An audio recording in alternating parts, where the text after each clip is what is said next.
प्रेम कहते हैं। महामंडलेश्वर आत्मानंद गिरी जी महाराज जूना अखाड़ा से। महाराज जी पूछ रहे हैं कि पूर्व का कर्म कब तक जीव भोगता है महाराज जी, प्रारब्ध और कर्म में भेद क्या है?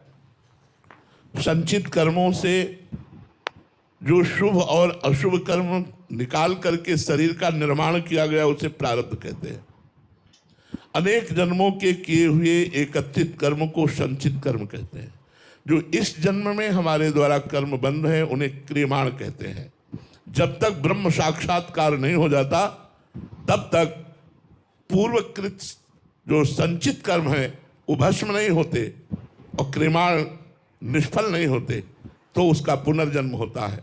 जब ब्रह्म बोध हो जाता है या भगवत साक्षात्कार हो जाता है तो उसके समस्त संसार के बंधन कराने वाले कटे कर्म बंधन संसारी समस्त छिन्न भिन्न संचित कर्म हो जाते हैं। और जो क्रियमाण है वो अकर्ता भाव होने के कारण, कर्म फल की आसक्ति ना होने के कारण वो निष्प्रभावित हो जाते हैं और प्रारब्ध को भोग लेता है। खत्म, कर्म परंपरा ही खत्म हो जाती है, उसकी कर्म परंपरा ही खत्म हो जाती है। प्रारब्ध भोगना पड़ता है, बड़े बड़े सिद्धों को भोगना पड़ता है। जी महाराज जी राधे राधे। राधे राधे। एक साधारण व्यक्ति को वर्तमान में सुख दुख जब आता है तो उससे ये अनुभव कैसे हो कि ये प्रारब्ध का फल भोग रहे हैं या वर्तमान में हमारी कर्मों का फल है? वर्तमान के कर्म का फल तुरंत नहीं मिलता।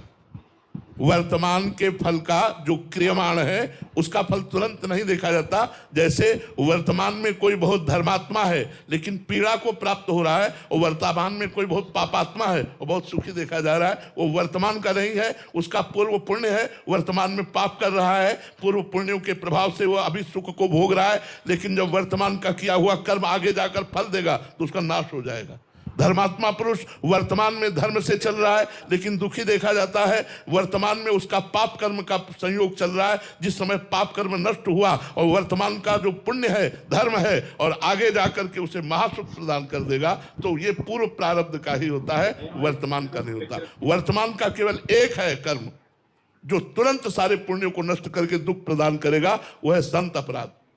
साधु अवज्ञा तुरंत भवानी कर कल्याण के